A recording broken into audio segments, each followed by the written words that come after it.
Congratulations all the dear students of NDA 2025 second exam आज complete हुआ है। Rajasthan NDA academy Sikar में आपका हार्दिक स्वागत है। आज हम आपके लिए बहुत सटीक विश्लेषण लेके आए हैं NDA का जो सेट बी है वो मेरे हाथ में है। अब हम लोग 1 बाय 1 आपको, हमारी पूरी टीम आपको पूरा सॉल्यूशन विद आंसर की और जितना पॉसिबल हो पाएगा सॉल्यूशन, जितना आपको चाहिए उतना सॉल्यूशन भी आपको बताएंगे। दोस्तों मैं इंजीनियर महेश सिंह शेखावत पिछले 13 ईयर से मैथमेटिक्स पढ़ा रहा हूँ और राजस्थान NDA एकेडमी की जो इंस्टीट्यूशन की तरफ से आपके लिए एक सौगात है। आप अपने आंसर चेक करिए और हमें अपने आंसर्स बताइए कि किसका कितना स्कोर बैठ रहा है। चलो आंसर स्टार्ट करते हैं। दोस्तों पहला क्वेश्चन आपका था सेट बी का, what is the degree of the differential equation. Degree of the differential equation depend करती है हाईएस्ट ऑर्डर डेरिवेटिव की जो पावर होती है उसे डिग्री बोलते हैं, ठीक है। अब देखो उसमें भी एक चीज होती है, पॉलिनोमियल इन डेरिवेटिव होना चाहिए। यानी कहने का मतलब हो गया कि यहाँ पे जो पावर फ्रैक्शंस में होती है उन्हें हमें रिमूव आउट करना होता है। तो पावर फ्रैक्शन में यहाँ 3/2 है या 5/2 है। जब आप दोनों तरफ स्क्वायर करेंगे तो ये 2 कैंसिल हो जाएगा और हाईएस्ट ऑर्डर डेरिवेटिव जो d2y/dx2 है उसकी पावर जो बचेगी वो बचेगी 3। यानी हमारे पास पहले क्वेश्चन का आंसर हो जाएगा 3। यानी कि यहाँ पे डिग्री ऑफ डिफरेंशियल इक्वेशन आ गया ऑप्शन ए। जिस कैंडिडेट का ऑप्शन ए सही है वो आंसर सही है। अब आते हैं हम लोग सेकंड क्वेश्चन पे। सेकंड क्वेश्चन देखिए आप, व्हाट इज एन, स्मॉल ये लोअर लिमिट है और अपर लिमिट है n+1 x माइनस, ये दोस्तों इसको बोलते हैं GIF function means greatest integer function. Greatest integer function, आप लोग ग्रेटेस्ट इंटीजर फंक्शन की प्रॉपर्टी जानते हैं। देखिए दोस्तों ग्रेटेस्ट इंटीजर फंक्शन को यदि नॉर्मली आप देखोगे, आप जैसे सपोज करिए कि मैंने कहा 1.5, इसको लिख सकते हैं 1 + 0.5। जो ये पार्ट होता है इसको हम लोग लिखते हैं ग्रेटेस्ट इंटीजर पार्ट और ये जो पार्ट होता है ये होता है फ्रैक्शनल पार्ट।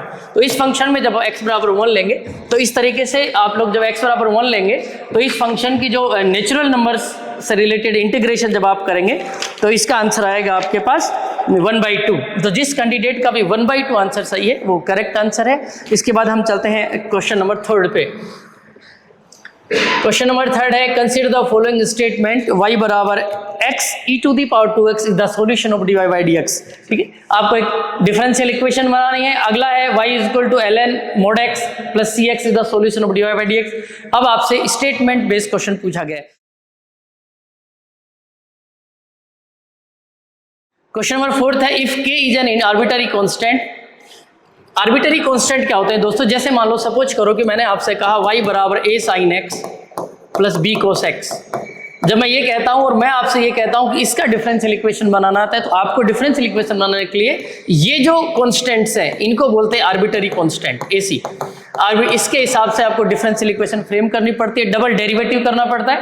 डबल डेरिवेटिव के बाद जो भी इक्वेशन बनती है वो आपकी फाइनल डिफरेंशियल इक्वेशन होती है।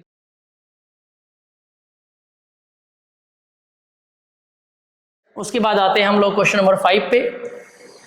क्वेश्चन नंबर 5 है, what is dx, integration of dx 10⁻x 10⁻⁻ = तो इसमें देखिए आप 10⁻ जो -x है इसको आप लिख सकते हैं 1/10⁻x।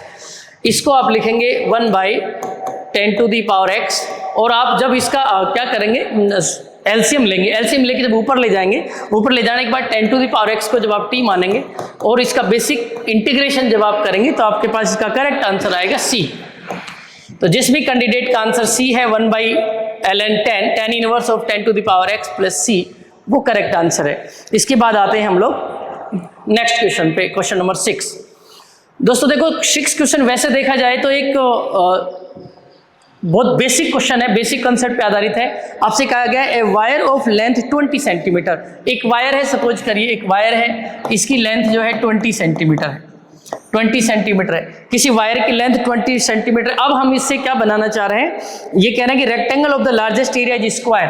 अब सपोज करिए कि मुझे इससे स्क्वायर बनाना है और आप सब जानते हैं कि एक स्क्वायर की सभी साइड इक्वल होती है। इट मींस 20 को हम लोग डिवाइड कर देंगे 4 से, ये 5 5 5 5 5। ओके, यदि मैं इसका एरिया निकालना चाहूं तो आएगा 25। ठीक है, आपका पहला क्वेश्चन है the rectangle of the largest area is square, पहला स्टेटमेंट ये है। ओके, दूसरा it is possible to form a rectangle of an area 27 centimetre, मतलब आप 20 के ऐसे फैक्टर कीजिए कि आपके पास 27 आ जाए मल्टीप्लाई करने पर एरिया।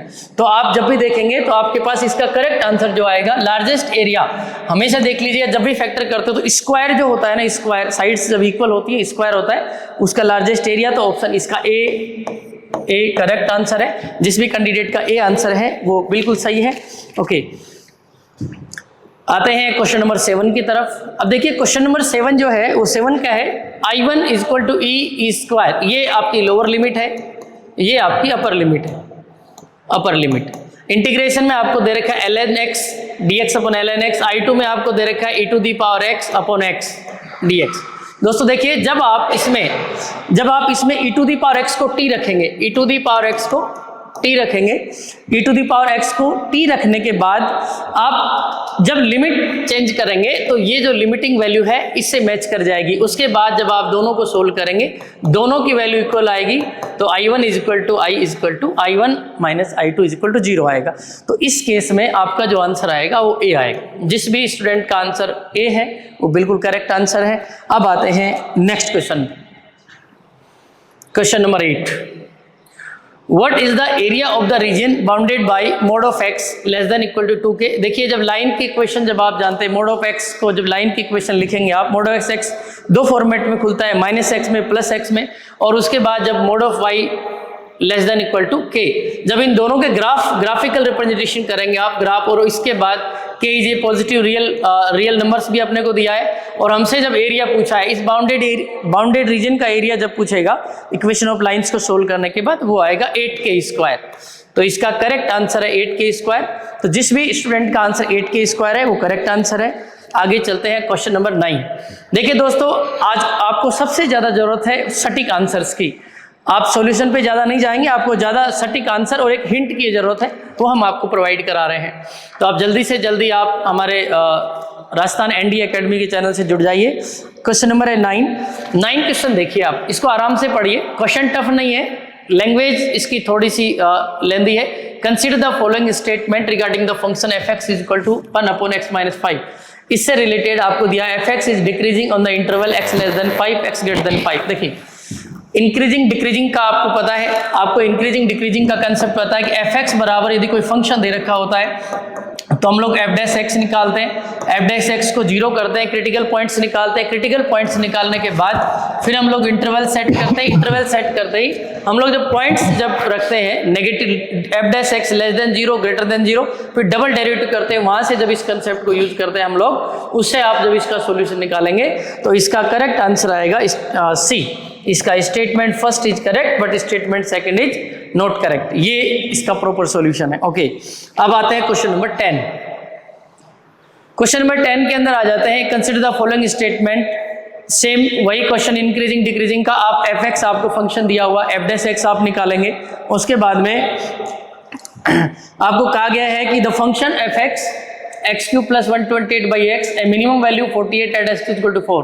देखिए दोस्तों जब इसका एफ डैश एक्स निकालेंगे, क्रिटिकल पॉइंट निकालेंगे, एफ डबल डैश एक्स करेंगे at x is equal to 4, और यदि एफ डबल डैश एक्स की लेस देन और ग्रेटर देन वैल्यू के बेस पे हम लोग मैक्सिमम और मिनिमम डिसाइड करते हैं, तो इसके अंदर आपका जो आंसर आएगा वो आएगा सी। इसका करेक्ट आंसर आएगा सी। और अभी मैं आपको 2 क्वेश्चन और बताता हूँ, उसके बाद मेरे साथी आपको आगे का सॉल्यूशन बताएंगे। अब आगे के क्वेश्चन जो है दोस्तों 11 और 12, ये अब आपका एक कैलकुलस का बेसिक क्वेश्चन है। अब देखिए इसके अंदर आपको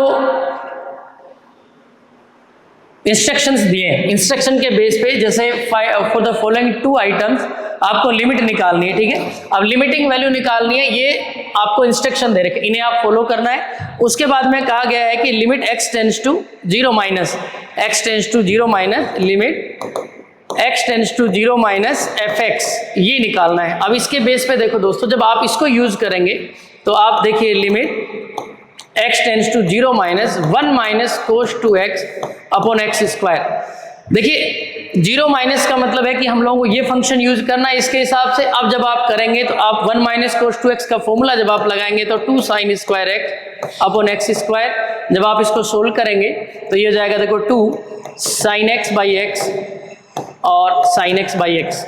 और आपको एक बात का पता है कि लिमिट जब x टेंस टू 0 होता है साइन एक्स बाई एक्स क्या 1 होता है। इसके बेस पे जो इसका आंसर आएगा, इसका आंसर आ जाएगा 2, क्योंकि ये यहाँ पर जो वैल्यूज हो जाएंगी ये 1 1 हो जाएंगी और आंसर आ जाएगा आपका 2। इसी पे बेस अगला क्वेश्चन है कि 0 minus what is the limit x tends to 0 plus f x is equal to 0 plus के लिए जो आपको फंक्शन दिया हुआ था यहाँ पे ये फंक्शन यूज करना है। दोस्तों जब आप इसमें LH रूल लगाएंगे तो फर्स्ट हैंड आपको फर्स्ट स्टेटमेंट जब आप करेंगे फर्स्ट टाइम ही LH रूल लगाते ही आपका जो आंसर आएगा इसमें लिमिटिंग वैल्यू का जो आंसर आएगा वो आ जाएगा आपके पास 8। तो इस तरीके से आप इन क्वेश्चंस को सोल्व करेंगे। अब आगे का जो भी सॉल्यूशन है मेरे साथ मिस्टर प्रमोद सर मैथमेटिक्स के बहुत अच्छे फैकल्टी हैं, वो आपके सामने आएंगे और आगे के क्वेश्चंस का सॉल्यूशन प्रोवाइड करेंगे। तो आप अपने आंसर्स आप सटीकता से चेक करिए। Thank you. आइए सर आप आगे के सॉल्यूशन को स्टार्ट कीजिए। Thank you sir. Hello everyone, this is Pramod Kumar. क्या हाल चाल? आज के पेपर को जब आप अटेम्प्ट करके आए हो तो आपने नोटिस किया कि काफ़ी मॉडरेट पेपर था, ज़्यादा टफ क्वेश्चन नहीं थे। ये कह सकते हैं कि टफ नहीं थे बट लेंदी थे। और जो स्टूडेंट कुछ लेंदी क्वेश्चंस को स्किप करते हुए पेपर को अटेम्प्ट कर गया उसका सिलेक्शन कोई नहीं रोक सकता। दिक्कत सिर्फ यही हो सकती है कि अगर लेंदी क्वेश्चंस में फंस गया, जैसे अभी हम आंसर की बना रहे थे, काफ़ी लंबा टाइम हमने लिया आंसर की बनाने में, तो हमने ये नोटिस किया कि बहुत से सवाल ऐसे थे जिनकी कैलकुलेशन में टाइम लग रहा था। और मेरिट का अगर आपको पिछले सालों का देखोगे तो बहुत ही कम मेरिट एनडीए की रहती है। बच्चे क्यों मात खाते हैं क्वेश्चंस को करते वक्त? क्योंकि वो लेंदी क्वेश्चंस को अटेम्प्ट कर रहे हैं। तो आंसर की स्टडी में हम आगे देखें, ये 13 नंबर से जो क्वेश्चन है इसके लिए एक डायरेक्शन दे रखी है। डायरेक्शन में जो फंक्शन है f x equal to x into mod x, जिस बच्चे को इस फंक्शन का ग्राफ पता है उस बच्चे के लिए यह क्वेश्चन बड़ा ही फास्ट होने वाला है। x इंटू मोड एक्स का ग्राफ ये आएगा और इसी ग्राफ के अकॉर्डिंग फर्स्ट क्वेश्चन बोल रहा है कि इसमें -1 रख के लिमिट निकालेंगे। एक्चुअल में क्या होता है, ये जो फंक्शन है ये एक्स स्क्वायर को रिप्रेजेंट करता है और ये जो फंक्शन है ये माइनस के एक्स स्क्वायर को रिप्रेजेंट करता है। इसमें माइनस वाली वैल्यू रखेंगे, इट मींस नेगेटिव वैल्यू। तो आप खुद देखो कि ग्राफ में जब यहां माइनस का 1 रखूंगा, स्क्वायर से उस माइनस पे कोई फर्क नहीं पड़ेगा और आंसर -1 ही रह जाएगा। ऐसे ही 14 नंबर के क्वेश्चन पे सेम, जैसे पिछली बार ये कह रहा था कि what is the area bounded by the curve. Graph जिसको आता है वो एरिया में भी गड़बड़ नहीं करेगा। एरिया हमें फाइंड आउट करना है -2 और 1 के बिटवीन। तो x इक्वल्स टू -2 की ग्राफ इधर रहेगी और x इक्वल्स टू 1 ये रहेगा। दोनों के बीच का हमें एरिया फाइंड करना है। कुछ बच्चों ने ऐसा हुआ होगा कि एरिया फाइंड करते वक्त इंटीग्रेशन का यूज किया होगा और -2 to 1 लिमिट लगा दी होगी, तो उसका बच्चों का ये क्वेश्चन गलत हो गया होगा। क्योंकि जब भी हम एरिया फाइंड करते हैं तो x एक्सिस के पॉजिटिव साइड वाली तरफ तो डायरेक्ट इंटीग्रेशन कर सकते हैं, लेकिन नेगेटिव साइड में जब इंटीग्रेशन करेंगे तो आपका इंटीग्रेशन नेगेटिव आ सकता है और एरिया नेगेटिव नहीं आ सकता, इसलिए आपको इसे मोड में कन्वर्ट करना पड़ेगा। तो इस क्वेश्चन का आंसर आपका, अगर आप मोड फाइंड आउट करके निकालते हो तो आपका आंसर मिलेगा 3। इसी तरह से नेक्स्ट क्वेश्चन देखें। नेक्स्ट क्वेश्चन जो 15 है, 15 नंबर का क्वेश्चन, ये भी उसी ग्राफ पर रिप्रेजेंट है। देखो एनडीए हर साल क्या करती है, कनेक्टेड क्वेश्चन देती है और कनेक्टेड क्वेश्चन का एक बहुत अच्छा फायदा होता है। कुछ बच्चे सोचते हैं कि ये जो क्वेश्चन है ये 3 क्वेश्चन दिए, इसको डेरिवेशन में टाइम लग रहा है। पहले क्वेश्चन के डेरिवेशन में टाइम लगता है, लेकिन उससे कनेक्टेड जितने भी 2 क्वेश्चन और 3 क्वेश्चन होते हैं बड़ी फास्ट हो जाते हैं। देखो ये ग्राफ आपको बड़ी इजी में बता पा रही है कि जैसे जैसे आप इसमें x की वैल्यू बढ़ाते जा रहे हो, फंक्शन ऊपर की तरफ इंक्रीज होते हुए जा रहा है। It means -infinite to +infinite तक आप पूरे इंटरवल में जब ग्राफ को देखोगे तो इंक्रीज रहेगा। और फंक्शन क्या बोल रहा है, the function is increase in -infinite to +infinite. It means statement सही है। दूसरी तरफ ये क्या बोल रहा है, the function is differentiable at x equals to 0। Differentiable कब नहीं होता बच्चों फंक्शन? ऐसा तो एनसीईआरटी जो पढ़ते हैं तब भी सीखा होता है कि या तो शार्प कॉर्नर बने, शार्प कॉर्नर बने तब डिफरेंशिएबल नहीं होता है, अदरवाइज अगर फंक्शन डिसकंटिन्यूअस है तब डिफरेंशिएबल नहीं होता है। यहां पे नहीं तो फंक्शन डिसकंटिन्यूअस है और नहीं शार्प कॉर्नर बन रहा है। इसका मतलब ये स्टेटमेंट भी सही है। दोनों स्टेटमेंट सही होने की वजह से आप इसका आंसर करोगे सी, बोथ फर्स्ट एंड सेकंड। ऐसे ही नेक्स्ट क्वेश्चन पे आते हैं। ये बड़ा ही कैलकुलेटिव क्वेश्चन था और बड़ा सिंपल भी था। इसमें आपको क्वेश्चन करने के लिए सेम डायरेक्शन को ध्यान में रखना है। इस फंक्शन की जो ये वैल्यू है वो यहां पे और यहां पे जब आप रखोगे इस फंक्शन की जगह, तो आप x अपॉन 1 माइनस एक्स रखोगे ही रखोगे। इस फंक्शन की जगह आप x अपॉन 1 माइनस एक्स रखोगे, और x कितना है हमारे पास, x प्लस 1। जैसे आप इसको सोल्व करोगे, जैसे इसका आंसर आया, वैसे आप में 16 नंबर पे फर्स्ट ऑप्शन आपका आंसर मिल जाएगा। नेक्स्ट ऐसे ही 17 नंबर के क्वेश्चन को देखो। 17 नंबर का क्वेश्चन भी उसी जगह से लिया गया है।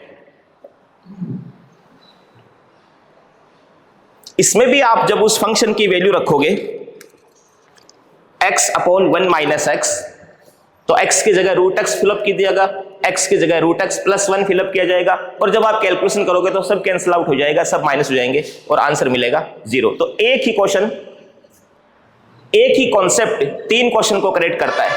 ये वाला क्वेश्चन देखिए सर। नेक्स्ट जो क्वेश्चन है 18, 19 और 20, तीनों क्वेश्चन इस पे फिक्स किए हुए।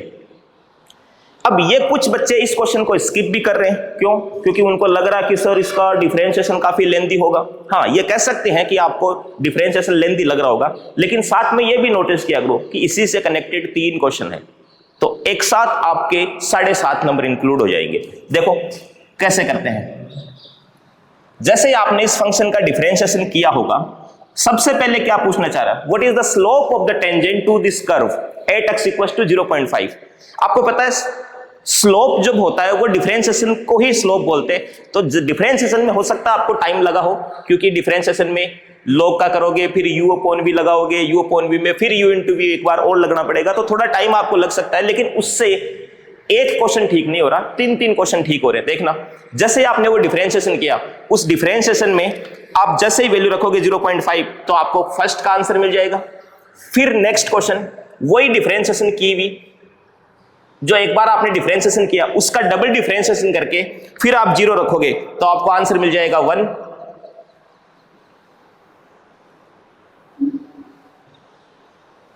फिर नेक्स्ट क्वेश्चन में उसी डिफरेंशिएशन में x की जगह पर आप साइन थीटा रखोगे, तब आपको आंसर मिल जाएगा थीटा से क्यूब थीटा। तो ये कह सकते हो कि एक बार डिफरेंशिएशन करने में टाइम लगा होगा, लेकिन वही एक बार डिफरेंशिएशन किया हुआ आपके 3 क्वेश्चन में काम आ रहा है। इसलिए डायरेक्शन वाले क्वेश्चन में स्किप करने से बचें। एनडीए हर बार डायरेक्शन वाले क्वेश्चन में कनेक्टेड सवाल देती है, तो आप कई बार बच्चों को लगता है कि सर ये क्वेश्चन बहुत लेंथी जाएगा, लेकिन कनेक्टेड होने की वजह से वो क्वेश्चन बड़ा ही सिंपल होता है। ये जो क्वेश्चन है कुछ बच्चों ने इसको स्किप किया होगा, लेकिन अगर इस क्वेश्चन को आप समझते हो, देखो सवाल है, बोल रहा है plane P parallel to a line having direction ratio. एक लाइन है, उसके प्लेन पैरेलल जा रहा है, उस लाइन के डायरेक्शन रेशियो तो दिए हुए, and contain the line of intersection of the plane first and second. वो लाइन इन दोनों प्लेन के इंटरसेक्शन से जा रहा है। जिस बच्चे को एक छोटा सा कॉन्सेप्ट पता है कि 2 प्लेन जब इंटरसेक्ट करते हैं तो लाइन बनती है, और उस लाइन के डायरेक्शन रेशियो कैसे निकलेंगे, दोनों प्लेन में जो डायरेक्शन रेशियो होते हैं उनका क्रॉस प्रोडक्ट करने से। इतनी सी बात अगर उसको नोट से, क्लासरूम से पढ़ी हुई याद आ गई, तो फिर वो क्या करेगा, इस प्लेन और इस प्लेन का क्रॉस प्रोडक्ट करेगा, इनके डायरेक्शन रेशियो का क्रॉस प्रोडक्ट करेगा, तो उसको लाइन के डायरेक्शन रेशियो मिल जाएंगे। तो फर्स्ट क्वेश्चन ने क्या पूछा है, which of the following are the direction ratio of the line intersection of the planes. दोनों प्लेन के क्रॉस प्रोडक्ट से जो डायरेक्शन रेशियो मिलेंगे वही उस लाइन के डायरेक्शन रेशियो होंगे। तो इसमें जब आप क्रॉस प्रोडक्ट करोगे आपको आंसर मिलेगा बी। तो ये कॉन्सेप्ट है इसमें, जो नोट्स में कहीं छुपा पड़ा हो और आप एंड वक्त पे भूल गए हो, तब तो हो सकता है कि ये क्वेश्चन आपसे नहीं हुआ हो। और नेक्स्ट क्वेश्चन क्या है, what is the equation of the plane. जब आपको ऊपर उस लाइन के पैरेलल जो प्लेन है उसकी इक्वेशन बनाने के लिए डायरेक्शन रेशियो आपके पास आ गए, और साथ ही साथ दूसरी जो लाइन दी हुई ऊपर उसके डायरेक्शन रेशियो भी आ गए। उनकी हेल्प से आप 22 का जो क्वेश्चन करेंगे, सेटिस्फाई करवाओगे पॉइंट्स को, तो आपको ए ऑप्शन मिलेगा। ऐसे ही नेक्स्ट क्वेश्चन देखिए भी, ये जो क्वेश्चन है ये कह सकते हो कि आप इसको स्किप कर सकते थे।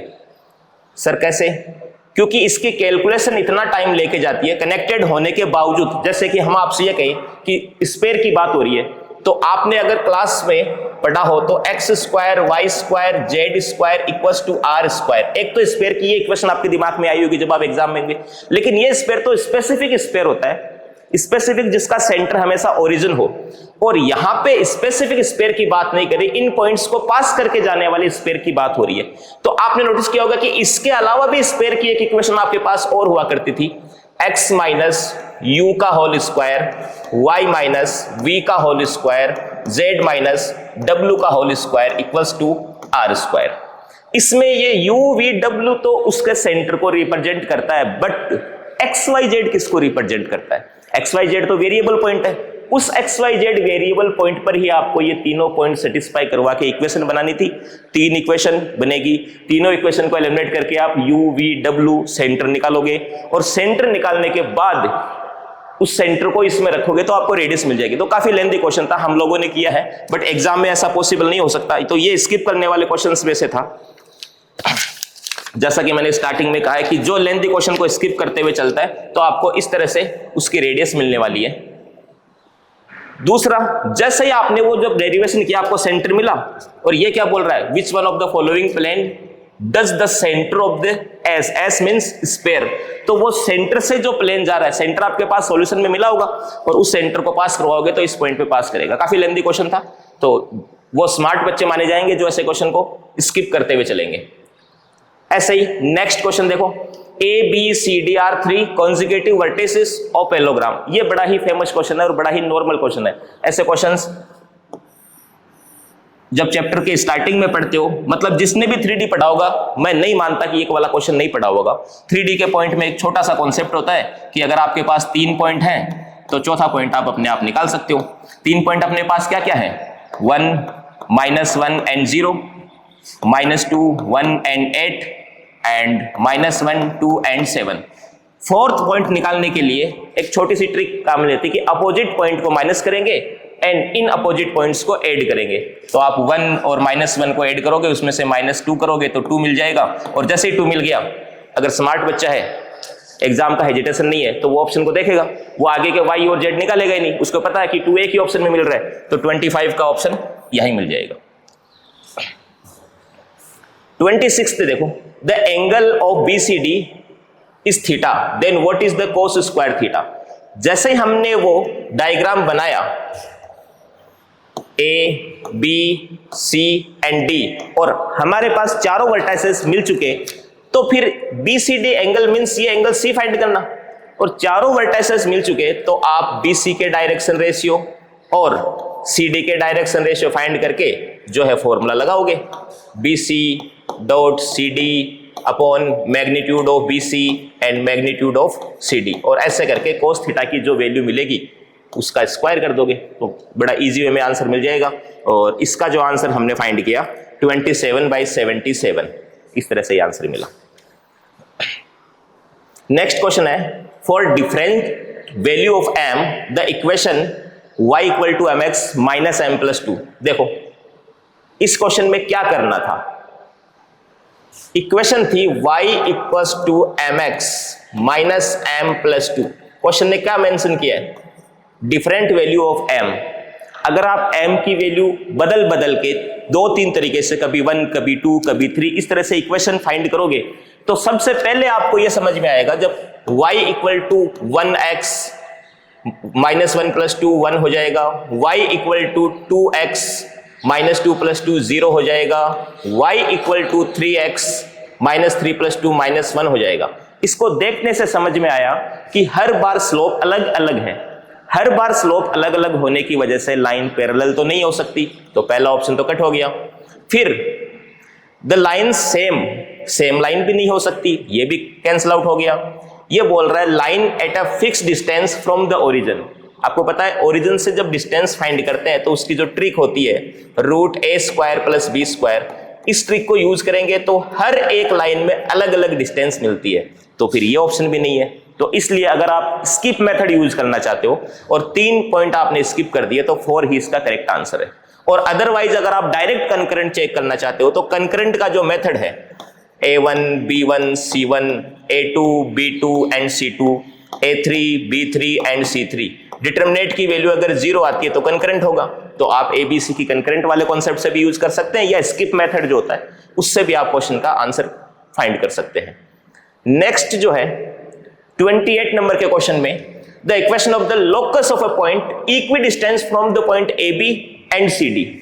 आगे के क्वेश्चन को अगर आप एक बार गौर से नहीं देखें, अपने पास एक पॉइंट है, लोकस वाला पॉइंट है, मतलब मूविंग पॉइंट है, और वो दो पॉइंट AB और CD इनसे इक्वल डिस्टेंस पे बताया जा रहा है।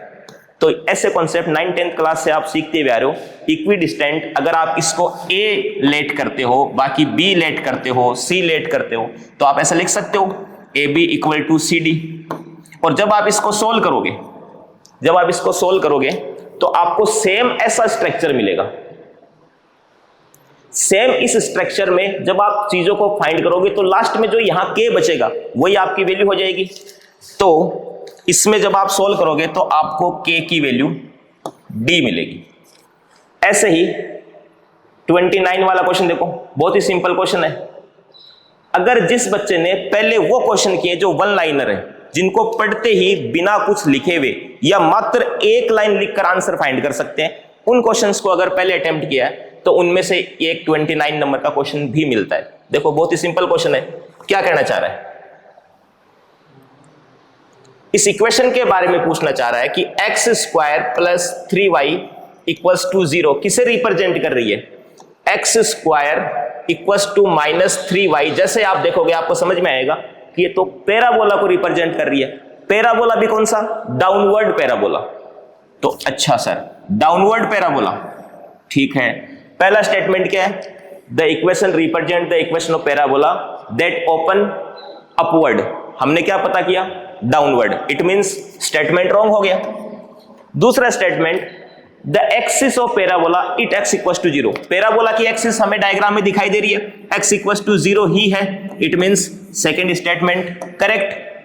थर्ड स्टेटमेंट क्या कह रहा है? The equation of the latus rectum is. Latus rectum आपको पता है फोकस से फाइंड करते हैं, फोकस से पास करके जाती है। फॉर्मूला होता है y इक्वल टू -a।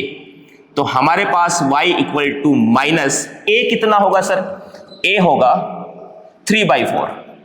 और यहां से जो लेटस रेक्टम की इक्वेशन आई वैसी इक्वेशन यहां पे नहीं है।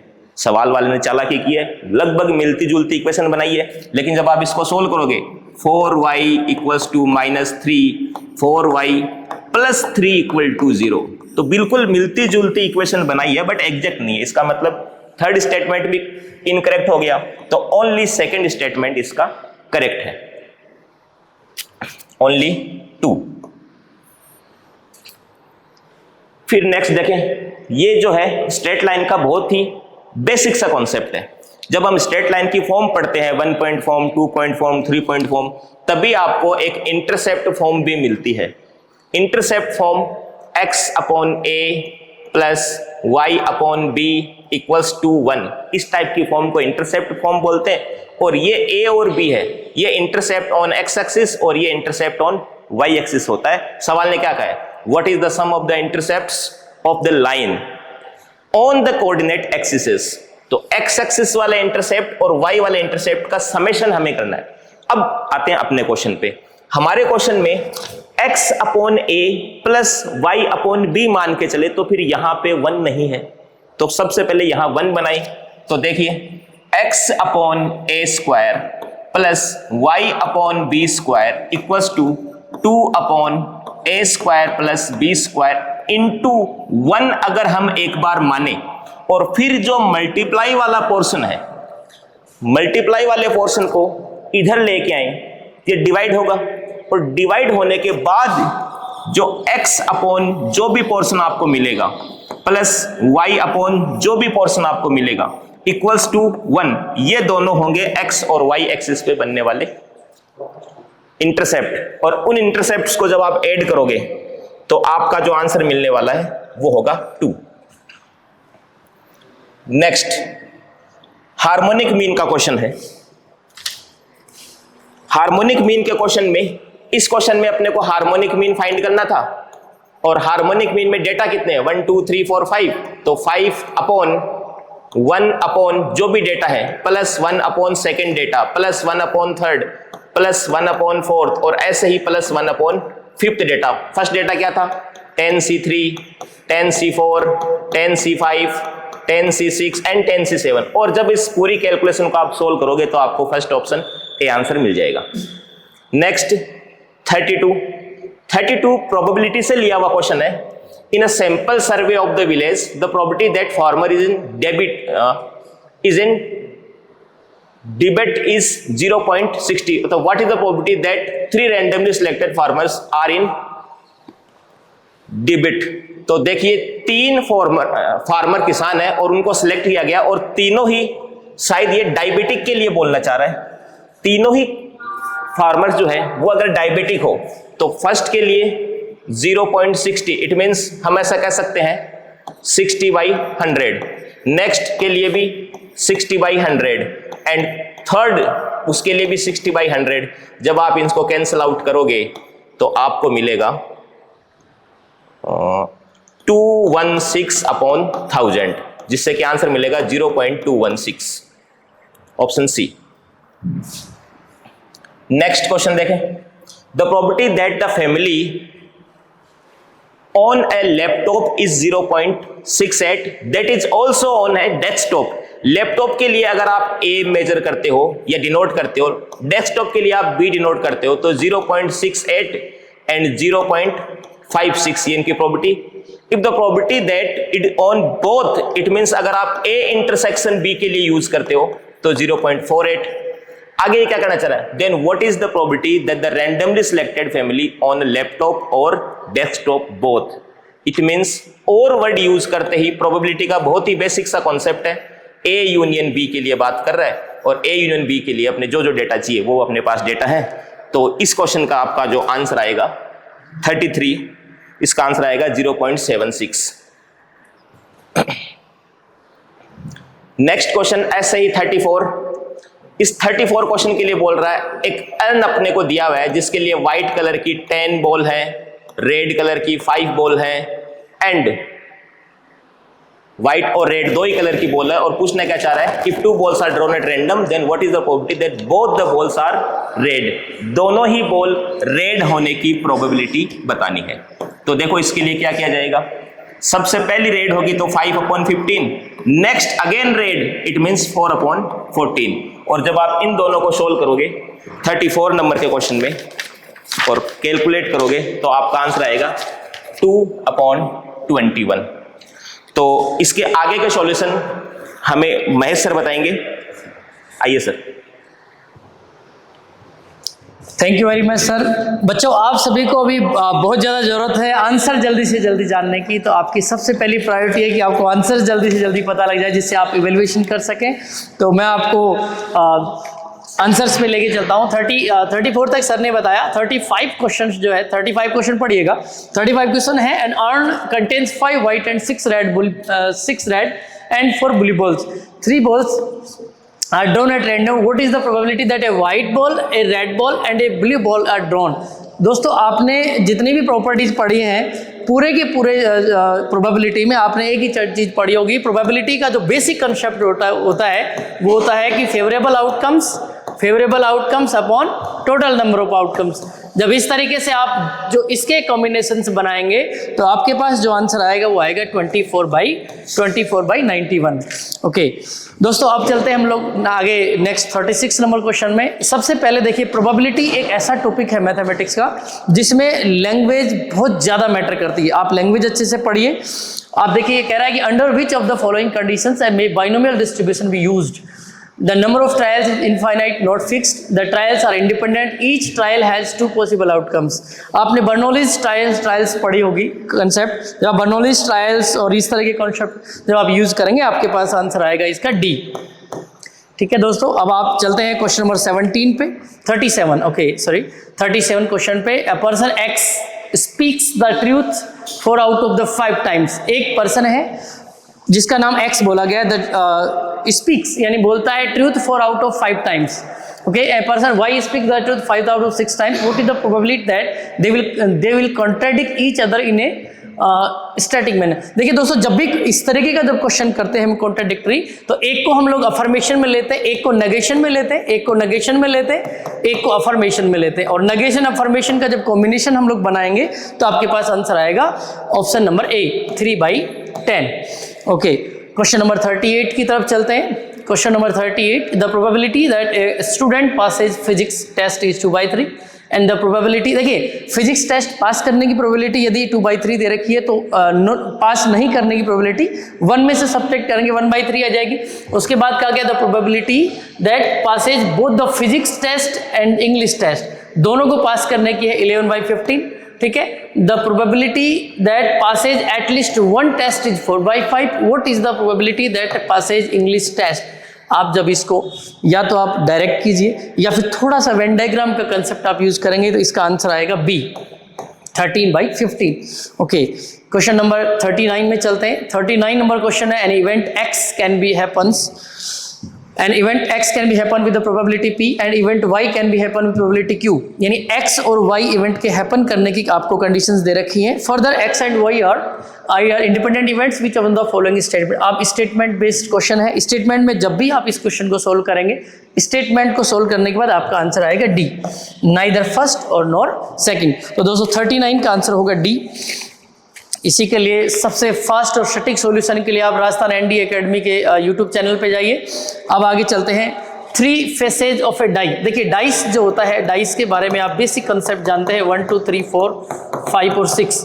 डाइस में 6 ये डिजिट्स लिखे होते हैं। आगे कहा गया है 2 faces are white and 1 face is red. Total dice में 6 फेसेज होते हैं। Okay, the die is tossed 3 times. What is the probability that the colour black, white and red appear in the first, second and third tosses. देखिए जब आप third टोसेज करेंगे, देखिए आप सबसे पहले आप डाइस में जो कंसेप्ट लगाएंगे, फर्स्ट रो में 6 की पावर 1, सेकंड में 6 की पावर 2, देन 6 की पावर 3, और जब n टाइम्स आप थ्रो करेंगे तो 6 की पावर n। जब आप इसके कॉन्सेप्ट अप्लाई करेंगे आपके पास आएगा 1/36। एक फेवरेबल, ये जो 1/36 आया ये फेवरेबल आउटकम्स है, और ये जो आया है ये है total outcomes. The favourable outcomes और टोटल आउटकम्स को जब डिवाइड करेंगे आंसर आएगा आपका ए। अब आते हैं क्वेश्चन नंबर 41 पे। A fair coin is tossed 4 times. देखिए ए फेयर कॉइन, एक तो होता है ट्विस्टेड कॉइन, एक होता है फेयर कॉइन। फेयर कॉइन का मतलब उस कॉइन से कोई छेड़छाड़ नहीं की गई है। A fair coin is tossed 4 times. अब बताइए, जब कॉइन को हम लोग सिंगल टाइम जब करते हैं तो या तो हेड आता है या टेल आता है, तो इसके टोटल आउटकम्स आते हैं 2 to the power n यदि n टाइम्स करते हैं। 1 टाइम में 2 की पावर 1, 2 टाइम में 2 की पावर 2, 3 टाइम में 2 की पावर 3 एंड 4 टाइम में 2 की पावर 4, यानी 4 टाइम में इसके टोटल आउटकम्स बनेंगे 16।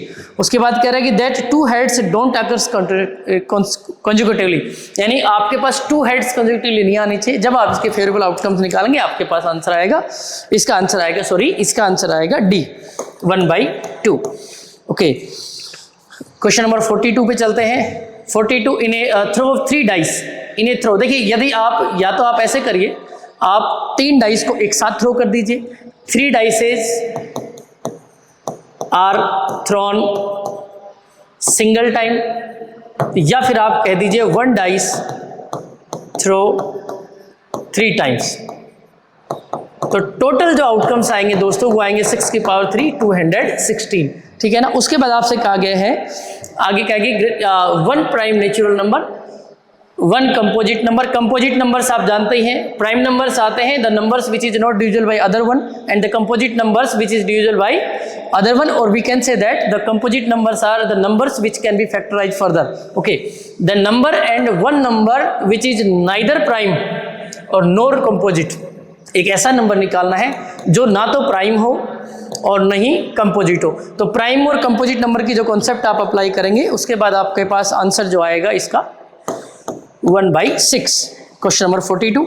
After that we move on 43 number questions. An integer is chosen.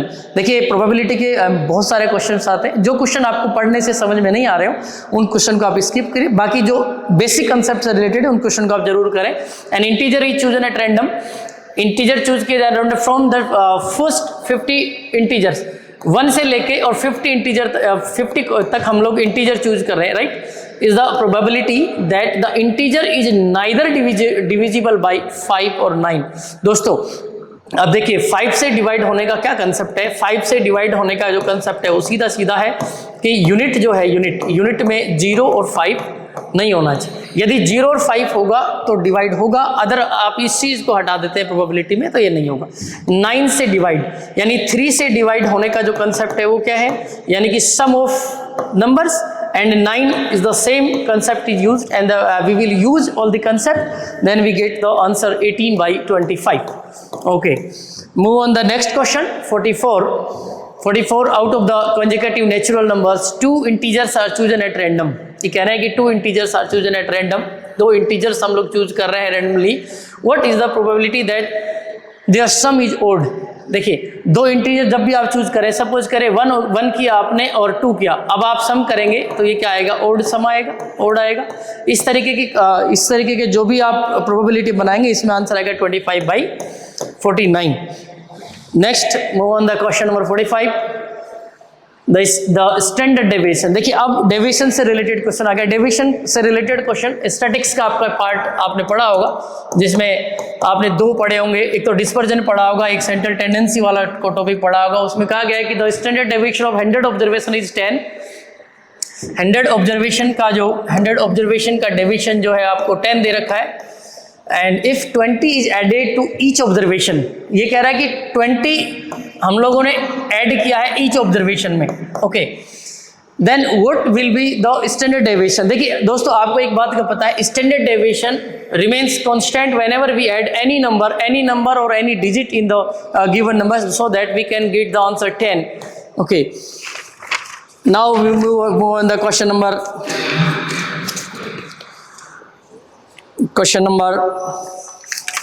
46। Okay, 46 number question is the similar way, the question is related, जो question है वो संबंधित है आपके डिस्ट्रीब्यूशन से। Let x be the random variable following binomial distribution with the parameters n की value 5 दे रखी है आपको, and p is equal to k। Further p x is equal to 1। देखिए दोस्तों इस क्वेश्चन के बारे में, इस क्वेश्चन को जब मैंने सोल्व किया, इस क्वेश्चन के बारे में मैं एक चीज बताऊं आपको, ये कैलकुलेशन में लेंथी क्वेश्चन है, ठीक है। आप जब इसको फर्दर सोल्व करेंगे तो 1/5k इज इक्वल टू 1 इस तरीके का कुछ आपके पास 5k इज इक्वल टू 1 इस तरीके का कुछ बनेगा। आगे k की वैल्यू आ जाएगी 1/5, इट मीन्स 0.2। आपका आंसर आ जाएगा इसमें A। Okay, now move on question number 47। The frequency distribution of the marks obtained by students in A science examination given below, what is the arithmetic mean. देखिए arithmetic mean का मतलब क्या होता है, अर्थमेटिक मीन बेसिक यदि हम लोग देखें, sum of observation upon number of observation. ये वैसे बेसिक से सब बच्चे कर सकते हैं, ये आपके बेसिक क्लास है, 10th बेस भी है, ये थोड़ा हल्का सा जब आप देखेंगे इसके, जब आप इसका अर्थमेटिक मीन निकालेंगे तो आपका अर्थमेटिक मीन ऑब्टेन्ड होगा 25। The correct answer is 25। Okay, now move on the question number 48।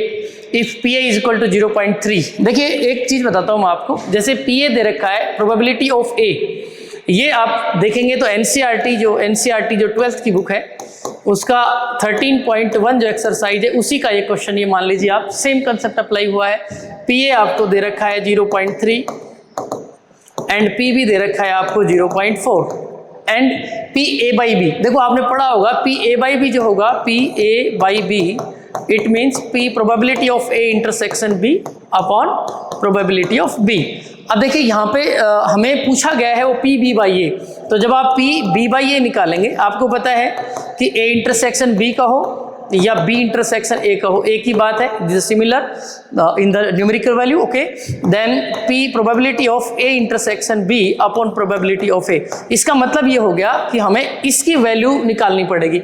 अब देखिए A/B की वैल्यू आपको दे रखी है, ये 0.5 दे रखा है, PB आपको ऑलरेडी दे रखा है, PB आपको ये दे रखा है। इस PA/B की आप वैल्यू आराम से निकाल सकते हैं। जैसे ही PA/B की वैल्यू निकालेंगे आप यहाँ पुट कीजिए उस वैल्यू को, और PA की वैल्यू आपको यहाँ दे रखी है। जब आप इसके पूरा क्वेश्चन को सोल्व करेंगे और जब फर्दर आप सॉल्यूशन पे जाएंगे तो आपके पास जो आंसर आएगा, obtained answer will be D। Question number हम लोग चलते हैं 49 पे। 49 क्वेश्चन एक बेसिक सा क्वेश्चन है। यदि आप इसको वेन डायग्राम से करें या फिर आप एक छोटा सा कंसेप्ट अप्लाई करें, पी ए यूनियन बी होता है probability of A plus probability of B और minus probability of A intersection B. It means आप देखिए जब ये कॉन्सेप्ट अप्लाई करेंगे ए इंटरसेक्शन बी 2 बार कंसीडर हो जाता है, इसको एक बार हटा देते हैं। जब ये कॉन्सेप्ट अप्लाई करेंगे आप आंसर, तो आपके पास आ जाएगा 11/12। ए कॉम्प्लीमेंट का अर्थ है आपको कि उसका एलिमेंट आपको नहीं लेना है। ओके, अब आते हैं क्वेश्चन नंबर 50 पे। 50 जो है एक स्टेटमेंट बेस्ड क्वेश्चन है। स्टेटमेंट बेस्ड क्वेश्चन है। देखिए, consider the following statements. Mean आपको पता है sum of observation upon number of observation. Variance मतलब कह सकते हैं हम लोग मेजरमेंट ऑफ सेंट्रल टेंडेंसी में या फिर डिस्पर्जन में ये वेरिएंस काम में लेती है।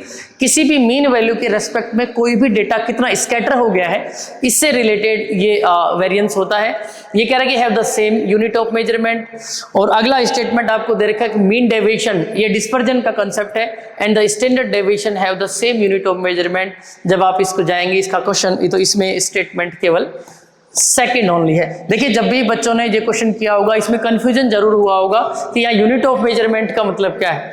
ठीक है, तो जब हम डीपली इस क्वेश्चन में जाएंगे तो इसका स्टेटमेंट जो है सेकंड करेक्ट होगा। अब आते हैं हम लोग 51 क्वेश्चन। 51 क्वेश्चन से पहले 51 क्वेश्चन से सॉल्व करने से पहले हम यहाँ पे लॉगरिथम से रिलेटेड क्वेश्चन है। देखिए, फॉर द फॉलोइंग 2 आइटम्स, यानी हमें 2 आपको क्वेश्चन दिए हुए हैं। पहले आपने यहाँ पे इंस्ट्रक्शन दे रखे। दोस्तों, आपको log का जो बेसिक पता है, ये कह रहा है A square is not equal to 1, क्योंकि यहाँ पे यदि ए स्क्वायर यदि मान लो 1 हो जाता है तो हमें पता है कि log 1 की वैल्यू होती है 0।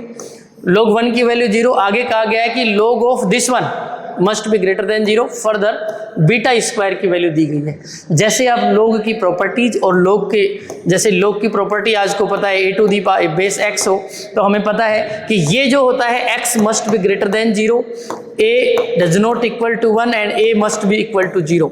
इन कंसेप्ट को और यहाँ पे जो ये कंस्ट्रेंट्स दे रखा है इसको हम ध्यान रखेंगे। तो हम पहले क्वेश्चन पे चलते हैं कि इससे रिलेटेड पहला क्वेश्चन जो पूछा गया है, what is beta equal to. तो बीटा की वैल्यू पूछी गई है, हम इन चीज़ों को यूज करेंगे तो अपने पास बीटा की वैल्यू आएगी, वो आएगी b। 51 में आएगा b। इसी से रिलेटेड क्वेश्चन, जब आप इसी कंसेप्ट को यूज करेंगे, what is the relation between alpha and beta.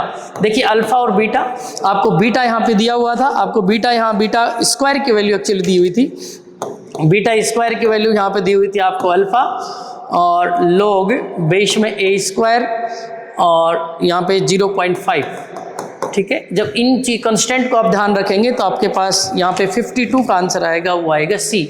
Alpha is equal to -2 beta, क्योंकि अल्फा और बीटा उस क्वाड्रेटिक इक्वेशन के रूट होते हैं। हमें पता है कि अल्फा प्लस बीटा होता है -b/a और अल्फा और बीटा होता है c/a। तो जब इनको जब आप यूज करेंगे तो आपके पास आंसर आएगा सी। ओके, अब हम चलते हैं क्वेश्चन नंबर 53 पे। 53 नंबर क्वेश्चन जो है दोस्तों, वो है इसका एक वही अगेन 2 आइटम्स दे रखे हैं। मतलब यहाँ से हमें p की वैल्यू दे रखी है। ठीक है, समीशन इस पढ़ा होगा बच्चों ने, this sign is summation of series and this one is also summation of series. यहाँ पे j इज इक्वल टू 1 से लेके n तक, और आगे log बेस में 10 और 2 to the power j। Again j is equal to 1 to n log, यहाँ पे जो दिया हुआ है दोस्तों, वहाँ पे यहाँ पे j is equal to 1 log 10 है ये बेस में, और ये 5 टू द पावर j है, यहाँ 5 टू द पावर j है। ठीक है, इसको और इसको जब हम लोग p और q के लिए सोल्व करेंगे तो आगे कहा गया है कि p प्लस क्यू 16 है, then which of the following. n की वैल्यू 11 आ रही है दोस्तों। n की जब वैल्यू हम लोग रखेंगे, n की वैल्यू 11 आ रही है, और n की वैल्यू 11 आ रही है, तो ये भी नहीं होगा, ये भी नहीं होगा, ये भी नहीं होगा। तो n की वैल्यू जो है, n की वैल्यू 11 जो है इसके बीच लाई कर रही है, तो n की वैल्यू आ गई 11। ओके, फर्दर जब हम लोग इसी दिए हुए उन्हीं इंस्ट्रक्शंस को ध्यान रखेंगे तो उसके बाद p प्लस क्यू 15 दिया हुआ है, p प्लस क्यू 15 दिया हुआ है, and q minus P equal to हमसे पूछा गया, तो q minus P is equal to हो जाएगा यहाँ पे d 15 log 10 बेस 2.5।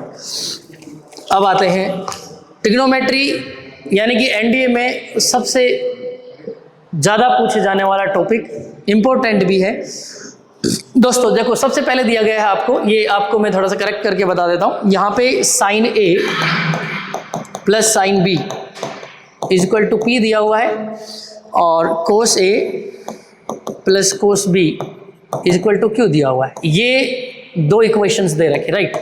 अब हमें क्या कहा गया है कि P अपॉन क्यू की वैल्यू निकालनी है। अब P अपॉन क्यू की वैल्यू निकालनी कैसे है? देखिए, इनको डायरेक्ट डिवाइड कर नहीं सकते, तो हम लोग क्या करेंगे, सपोज करिए कि मैंने 1/√2 से यहाँ पे √2 से मल्टीप्लाई कर दिया, और यहाँ 1/√2 sign A plus 1/√2 sine B, ठीक है। इस तरीके से जब इसको इक्वल टू P लिखा, इसी तरीके से इसको भी मैंने अंडर 1/√2 से और √1/√2 से मल्टीप्लाई करके और डिवाइड करके ये बनाया। इन दोनों इक्वेशन को जब मैं सोल्व करूंगा तो दोस्तों मेरे पास आ जाएगा sine a plus B by 2 upon cos a plus B by 2। और आपको पता है sine upon cos, sine theta upon cos tan theta, तो फर्दर हमारे पास आ जाएगा tan a plus B by 2। तो हमारा जो आंसर हो जाएगा इसमें आ जाएगा tan of a plus B by 2, it means C answer आ जाएगा। अब आते हैं बात, अब देखिए इसी इंस्ट्रक्शन को यूज करना है जो हमने अभी ये आपको बताया, इसी इंस्ट्रक्शन को यूज करना है। जो P की वैल्यू हमने निकाली है, जो Q की वैल्यू हमने निकाली है, इनका स्क्वायर करना है। यदि आप P का डायरेक्ट स्क्वायर करेंगे, आपको पता है P इज इक्वल टू है sine A plus sine B. जब P का आप स्क्वायर करेंगे तो P square, it means sine square A plus sine square B plus 2 sine A sine B. और इसी तरीके से Q का भी जब आप स्क्वायर करेंगे, और दोनों को जब आप रखेंगे किस फॉर्मेट में, इस फॉर्मेट में जो दे रखा है हमें, दोनों को जब आप इस फॉर्मेट में रखेंगे P square minus Q square, P square plus Q square, और दोनों को जब सोल्व करने के बाद दोस्तों ये आता है minus cos A minus B. देखिए कुछ दोस्तों को ये भी हो सकता है डियर स्टूडेंट, ये आंसर आपका आया है और ये आंसर ऑप्शन में नहीं है। ऑप्शन में यदि ये आंसर नहीं है तो क्या हुआ ये आंसर हो नहीं सकता, क्योंकि ये माइनस आ गया हुआ है, साथ में यहाँ भी माइनस है। अब ये देखिए ये आंसर नहीं हो सकता। अब आप देखिए कोस ऑफ π/2 माइनस थीटा, ये होता है साइन थीटा। अब ये भी आंसर नहीं हो सकता। तो अब आप बताइए, हमें पता है एक कंसेप्ट आपने पढ़ा होगा, कोस पाई माइनस थीटा, और पाई माइनस थीटा का मतलब हो गया कि यहाँ ASTC रूल दिखेंगे, इसमें ऑल पॉजिटिव, इसमें sine theta cosec theta positive, इसमें tan theta cot theta positive, और इसमें कोस थीटा और सेक थीटा पॉजिटिव। अब देखिए यदि मैं पाई माइनस थीटा करूँगा, यहाँ पे cos of pi minus theta करूँगा तो ये आएगा minus cos theta, it means minus cos theta आ रहा है। अब हमारा ये आंसर चेक करिएगा आप, यानी कि कोस, यहाँ पे लिखूँ मैं कोस पाई माइनस ए माइनस बी, ठीक है। तो हमारे पास आ जाएगा जो रिक्वायर्ड आंसर है हमारा, वो आ जाएगा D, cos of pi minus A minus B. अब आ जाइए क्वेश्चन नंबर 57 के लिए अगेन फिर से फॉर द फॉलोइंग 2 आइटम्स, फिर 2 आइटम्स दे रखे हैं और कहा गया है कि P इज इक्वल टू है कोसेक 20 और Q है कोसेक 70। अब देखिए इस क्वेश्चन को सोल्व कैसे करेंगे। इस क्वेश्चन का सॉल्यूशन जब आप लिखेंगे, सबसे पहले तो आप ऊपर वाले इंस्ट्रक्शन का ध्यान रखिएगा। ऊपर वाले इंस्ट्रक्शन का ध्यान रखेंगे तो मैं ऐसा करता हूँ, ये लिखा हुआ है, इससे ये 4 जो है ना 1/4 में बाहर ले लेता हूँ, ठीक है दोस्तों। जब मैंने 1/4 बाहर ले लिया तो क्या किया हमने, √3P माइनस Q, ये आ गया। अब आ गया क्या 1/4 √3 P है हमारा, यहाँ से देखिए कोसेक 20, कोसेक 20 को क्या लिख सकते हैं 1/sin 20, ओके 1/sin 20, ओके। उसके बाद देखिएगा माइनस Q क्या है कोसेक 70, तो 1 बाई, देखिए दोस्तों इसको हम लिख सकते हैं 1/sin 70, और आपको पता है इसको मैं यूँ भी लिख सकता हूँ, इसको cos 20 भी लिख सकता हूँ, क्योंकि हमें पता है कि cos of 90 minus theta is equal to sine theta and sine of 90 minus theta is equal to cos theta, okay. अब देखिए आप, इसको मैं लिख सकता हूँ cos 20, ठीक है, ये लिख सकता हूँ। ये कोसेक यानी ये 1/sin 70 होगा, ये क्या होगा 1/sin 70 होगा, तो इसको मैं लिख सकता हूँ 1/cos 20। अब देखिए जब हम लोग इसको सोल्व करेंगे, जब हम इसको सोल्व करेंगे तो ये क्या हो जाएगा 1/4, एलसीएम आएगा हमारा sin 20 cos 20, इसके देखिएगा √3 cos 20 माइनस sin 20, दोस्तों देखिएगा, अब हम क्या करते हैं इस केस में, अब आप देखिए इसको यदि आप प्रॉपर सॉल्यूशन पे जाएंगे तो यहाँ आप 2 से मल्टीप्लाई कीजिए, 2 से डिवाइड कीजिए। ओके, यहाँ 2 से मल्टीप्लाई कीजिए, 2 से डिवाइड कीजिए, और आप यहाँ भी 2 से मल्टीप्लाई कीजिए या 2 से मल्टीप्लाई कीजिए और 2 से डिवाइड कीजिए। तो ये जो है ना, ये 2 नीचे ऊपर चला जाएगा और ये कैंसिल हो जाएगा। जब आप आगे जाएंगे तो आपके पास ये बन जाएगा formula sine a minus B का, और नीचे जो लिखा हुआ है वो है 2 sin 20 cos 20। आपको पता है साइन 2 sin थीटा का फॉर्मूला क्या होता है, साइन 2 थीटा का 2 sin थीटा cos थीटा। तो ये बन जाएगा हमारा कितना, sin 40, और ऊपर भी बन जाएगा sin 40, और आंसर आ जाएगा हमारा 1। तो इसका आंसर 57 का आंसर आ जाएगा 1 57 का आंसर। ओके दोस्तों, जब आप इसको अगले क्वेश्चन को जब आप सोल्व करेंगे p² plus square, similar way में इसका आंसर एज इट इज आ जाएगा 3/2। ओके, अब देखिएगा फॉर द फॉलोइंग 2 आइटम्स। अब 2 आइटम्स आगे दे रखे हैं, अब इनके लिए जो भी दे रखा है, देखिए cos of a plus B 1/2 दे रखा है। ये देखिए आप इसको कैसे कर सकते हैं, आप ये भी कर सकते हैं, कोस में 1/2 वैल्यू किसकी होती है, कोस में 60 की वैल्यू होती है, यहाँ कोस में 1/2 वैल्यू 30 डिग्री की वैल्यू, यानी कि इनको जब आप इक्वल करेंगे, इन दोनों इक्वेशंस को जब आप इक्वल करेंगे दोस्तों, how many values does x plus why have, तो इसका आंसर आएगा 4। Okay, in the similar manner ये भी सेम क्वेश्चन है, डज y माइनस एक्स, जब इसकी वैल्यूज हम निकालेंगे तो पाई के टर्म्स में इसकी वैल्यू भी आएगी 4। 60 नंबर क्वेश्चन। अब आगे चलते हैं क्वेश्चन नंबर 61। क्वेश्चन नंबर 61 में देखिए, in a class of 45 students 34 like to play cricket. दोस्तों ये सेट्स का बहुत ही जी क्वेश्चन है, यदि आपने ये ट्राई किया है तो, and 26 like played football, further each students like to play at least one of the 2 games. At least one of the 2 games का मतलब हो गया at least one of the 2 games, यानी कम से कम 2 गेम वो खेलता हो। आगे कह रहा है कि how many students like to play exactly 1 game. इस क्वेश्चन को जब आप सेट के अंदर आप जब इसका सॉल्यूशन करेंगे, फुटबॉल क्रिकेट और हल्का सा भी कंसेप्ट अप्लाई करेंगे दोस्तों, इसका आंसर आएगा 30। After that next question, the system of equation.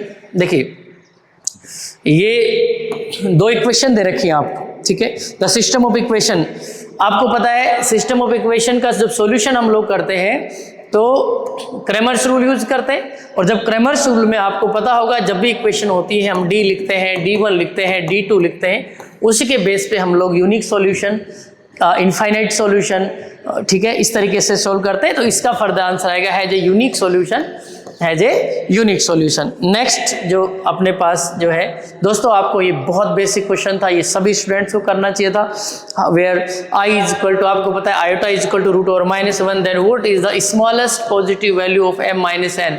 m-n की स्मॉलेस्ट पॉजिटिव वैल्यू आपको मैं हल्का सा बता देता हूँ कि 1 - आयोटा अपॉन 1 + आयोटा। जब आप इसको सोल्व करेंगे 1 - आयोटा 1 - आयोटा, तो ये हो जाएगा 1 - आयोटा का होल स्क्वायर अपॉन, ये देखिए a + b a - b, तो 1 - आयोटा स्क्वायर। जब इसको आप सोल्व करेंगे तो 1 + आयोटा स्क्वायर -2 आयोटा अपॉन ये हो जाएगा 2, तो ये कैंसिल हो गया और ये हो जाएगा माइनस आयोटा। जब इसको आप सोल्व करेंगे तो सेम इसको रेशनलाइजेशन करेंगे, 1 + आयोटा से ऊपर नीचे मल्टीप्लाई करेंगे, और जब आप इसको सोल्व करेंगे तो स्मॉलेस्ट m-n की जो स्मॉलेस्ट वैल्यू आ जाएगी वो आ जाएगी 1। तो इसका करेक्ट आंसर हो जाएगा 63 का A। अब चलते हैं क्वेश्चन नंबर 64 की तरफ। क्वेश्चन नंबर 64 देखिए, in obtaining the solution of the system of equations x + y + z = 7, x + 2y + 3z = 16, x + 3y + 4z = 22, Cramer's rule. Again दोस्तों क्रेमर्स रूल में क्या करते हैं, हमें इक्वेशंस दी होती हैं, इक्वेशंस के बेस पे हम लोग d लिखते हैं, उसके बाद d1 लिखते हैं, d2 लिखते हैं और d3 लिखते हैं, फिर हम x = लिखते हैं ये d1/d, y = लिखते हैं d2/d और z = लिखते हैं d3/d। जब हम लोग ये कंप्लीट लिख लेते हैं उसके बाद देखिए, आप लोगों को जब भी d1 लिखना होता है, d लिखना होता है, तो आप x के कोफिशिएंट, y के कोफिशिएंट और z के कोफिशिएंट लेते हैं। जब आपको d1 लिखना होता है तो x के कोफिशिएंट को स्किप कर देते हैं, जब आपको d2 लिखना होता है तो आप y के कोफिशिएंट को स्किप कर देते हैं, और जब d2 आप लिखेंगे y के कोफिशिएंट स्किप, y के कोफिशिएंट उसके बाद जब आप D2 को सोल्व करेंगे तो एक सिंपल सी आपकी एक ज्योमेट्री वो बनेगी, डिटरमिनेंट बनेगी, उसका आंसर आ जाएगा -3। देखिए कुछ बच्चों ने आंसर ये भी किया है, लेकिन उन्होंने क्या किया है, इस क्रैमर्स रूल में जो D2 लिखते हैं उसमें हल्की सी गलती कर दी, रो और कॉलम लेने में गलती कर दी, इसका आंसर आएगा करेक्ट -3। ओके, क्वेश्चन नंबर 65 देखिए, consider the following in respect of the non singular. देखिए दो चीज होती है, एक तो होता है सिंगुलर, एक तो होता है सिंगुलर, एक होता है नॉन सिंगुलर। देखिए सिंगुलर का मतलब क्या होता है, जिसके डिटरमिनेंट की वैल्यू 0 हो जाए, ठीक है, वो डिटरमिनेंट सिंगुलर कहलाते हैं। Non singular, the determinant does not contain the value 0, those are non singular. अब इसमें क्या दे रखा है, देखिए ए बी इनवर्स हमने पढ़ा है कि ए बी इनवर्स हमेशा होता है बी इनवर्स ए इनवर्स, ठीक है, ये रूल होता है। जबकि यहाँ ए इनवर्स बी इनवर्स दे रखा है, ये गलत हो गया। अब ये देखिए बी ए बी इनवर्स, यहाँ पर ये भी इनकरेक्ट है। आप देखिए ट्रांसपोज में ए बी ट्रांसपोज, ये क्या होता है, बी ट्रांसपोज ए ट्रांसपोज, तो यहाँ पे जो करेक्ट आंसर आएगा वो आएगा नन ऑफ दीज, ठीक है। 65 नंबर क्वेश्चन में नन ऑफ दीज। आगे चलते हैं, तो अब हम लोग दोबारा से 66 नंबर क्वेश्चन पे चलते हैं, the value of the determinant. देखिए इस डिटरमिनेंट को जब आप सोल्व करेंगे तो ये कह रहा है कि ये डिटरमिनेंट किससे इक्वल होगी, तो आप जब आप इस डिटरमिनेंट को सोल्व करेंगे और आप जब सी नंबर के डिटरमिनेंट को सोल्व करेंगे तो आपको वैल्यू सेम मिलेगी। बेसिक कंसेप्ट ऑफ डिटरमिनेंट इसमें लगाएंगे। अब चलते हैं क्वेश्चन नंबर 67 है 1 omega square with 3 cube roots of unity. Cube root of unity आप जानते हैं, omega cube is equal to होता है 1, ठीक है, 1 प्लस ओमेगा स्क्वायर 0। जब आप ये कंसेप्ट इसमें अप्लाई करेंगे तो आपसे कहा गया है कि x square plus y square plus z square की वैल्यू क्या आएगी, तो वो आएगी आपकी 6ab। यह आंसर आएगा हमारा 6ab। अब आते हैं हम लोग क्वेश्चन नंबर 68 पे। तो 68 जो है क्वेश्चन पढ़िएगा, how many 4 digit numbers that are divisible by 4। देखिए कोई भी नंबर 4 से डिवाइड होता है, इसका मतलब क्या होता है कि किसी भी नंबर में आगे दे रखा है number that are divisible by 4 can be formed using the digit 1 2 3 4 and repetition of 4 digit. 4 digit का बना रहे 1 2 3 ये 4। देखिए यहाँ पर आपका दो नंबर्स यदि डिवाइड हो रहे हैं 4 से, तो वो जो नंबर्स होते हैं वो डिविजिबल बाई 4 होते हैं। यहाँ पे जो आंसर आएगा वो आएगा बी, यानी 6, यानी 2 + 2 का अरेंजमेंट बनेगा, टोटल आएगा 6। अब आते हैं क्वेश्चन नंबर 69 पे। 69 जो आपको क्वेश्चन नंबर है वो कह रहा है if A B C are the sides of a triangle ABC are the sides of the triangle ABC and P is the perimeter. Perimeter का मतलब क्या होता है, देखिए तीनों साइड्स का sum of the all the 3 sides is called perimeter of the sides, perimeter of the triangle. And now we will apply column and row operation in this particular determinant, then we can find the answer is 2p cube, answer is B. And now coming on the question number 70, which one of the following is the greatest coefficient of the expansion। देखिए greatest coefficient जब आप लोग 1 + x की power n, जब आप खोलते हैं NCR x की पावर, यहाँ पे x + y ले लेते हैं, x की पावर n - r y की पावर r, तो ग्रेटेस्ट कोफिशिएंट पे जाएंगे तो आपको यहाँ पर मिलेगा x टू द पावर 50 का जो कोफिशिएंट है वो ग्रेटेस्ट है। अब आ जाइए question number 71, if p to the power x q to the power y और r to the power z ये दिया हुआ है, where x y z are in GP। देखिए GP का क्या कंसेप्ट है, जब x y और z GP में होते हैं तो मिडिल टर्म का स्क्वायर और जो एक्सटर्नल टर्म्स एक्सटीरियर टर्म्स होते हैं उनका मल्टीपल का इक्वल होता है। उसके बाद कहा गया कि then the consider of the following statement P Q R R in AP। AP का क्या होता है, middle term is equal to sum of the both external terms, so that we can find the answer B second only, तो ये आएगा 71 में B। आ गया ये 72 number question, if A and B are non empty subsets. देखिए set A complement, देखिए set A यदि suppose ये है, ये सेट A है और मान लो मैं आपसे ये कहूँ कि A कॉम्प्लीमेंट निकालना है तो आपको ये सारा लेना है और A को नहीं लेना है। जब आप इन कॉन्सेप्ट्स को अप्लाई करेंगे तो हमारा आंसर आएगा यहाँ पे फर्स्ट ओनली। ओके, इसी से रिलेटेड सेकंड क्वेश्चन देखिएगा, let x y is equal to x बार।